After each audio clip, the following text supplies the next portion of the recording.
Renungan Hari Jumat 3 Juni 2022. Peringatan Santo Carolus Lwanga dan kawan-kawan martir. Wujud kasih kepada Kristus adalah menggembalakan dombanya. Bacaan pertama diambil dari Kisah Para Rasul bab 25 ayat 13-21 dan bacaan Injil dari Injil Yohanes bab 25 ayat 15-19. Saudara-saudariku terkasih, panggilan dan pilihan hidup tertentu menuntut komitmen untuk mengasihi dan mengorbankan diri.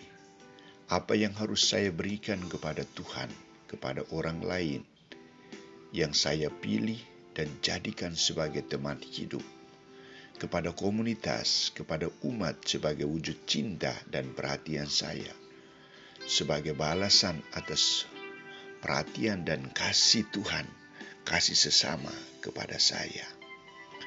Mengasihi dan mengorbankan hidup untuk mereka, untuk Tuhan, itulah wujud yang nyata. Saudara-saudariku terkasih, panggilan dan pilihan ke-12 murid oleh Yesus untuk dijadikan sebagai teman hidup, teman perjalanan, teman karya pelayanan, dan diutus menjadi imam, nabi, dan raja, sungguh diprioritaskan oleh Yesus dalam proses pendampingannya.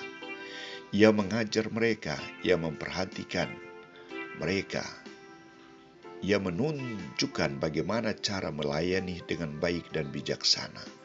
Ia memberikan dirinya sebagai sumber kekuatan. Ia memberikan sabda sebagai pedoman dan penuntun hidup mereka.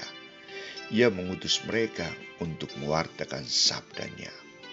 Ia mengarahkan pikiran, perhatian, dan pelayanan mereka menurut yang dikehendakinya.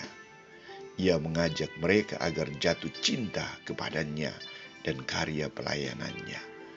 Misi perutusannya yakni mencintai dan menjadi gembala domba-dombanya.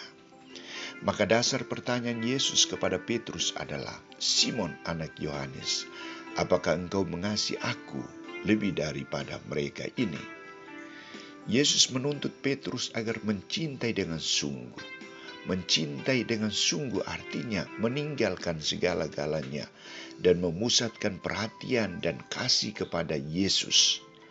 Mengasihi Yesus berarti siap untuk berkorban kapan dan dalam situasi apa saja hanya untuk Yesus dan karena misi perutusan Yesus.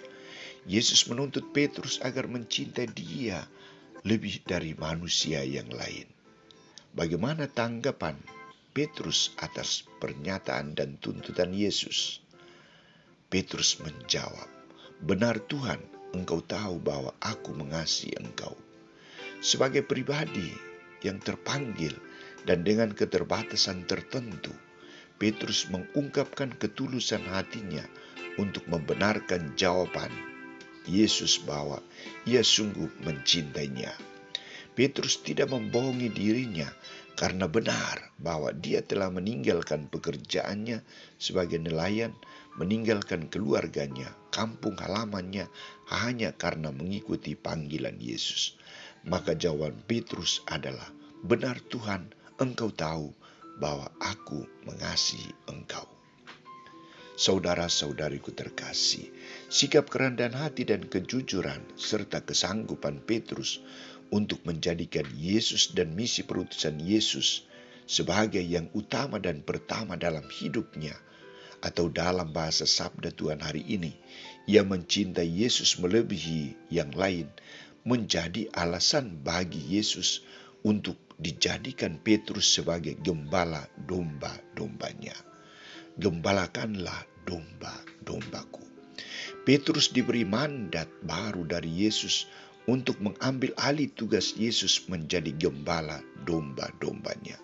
Petrus sungguh menjadi gembala domba. Ia dipercaya untuk menjadi pemimpin para rasul. Ia mendapat tugas untuk membuka dan menutup pintu kerajaan bagi domba-domba Yesus. Saudara-saudariku terkasih, bagaimana dengan kita? Sejak kita dipermandikan, diberi tugas dan tanggung jawab, pertanyaan yang sama. Apakah engkau mencintai saya melebihi mereka ini? Jawaban kita adalah iya, saya mencintai engkau. Apa wujud kita, wujud kasih kita, cinta kita kepada Tuhan dan sesama?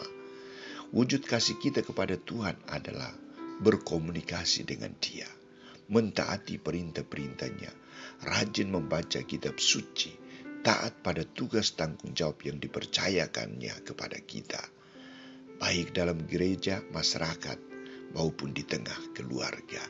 Siap menjadi pewarta dan saksi Yesus di tengah dunia, tidak takut mewartakan Kristus. Dan wujud kasih kita kepada sesama adalah memberi perhatian sungguh kepada suami, istri, anak-anak, memberi perhatian dan rela berkorban untuk membantu sesama yang menderita, dan menjadi gembala yang baik di tengah keluarga dan masyarakat.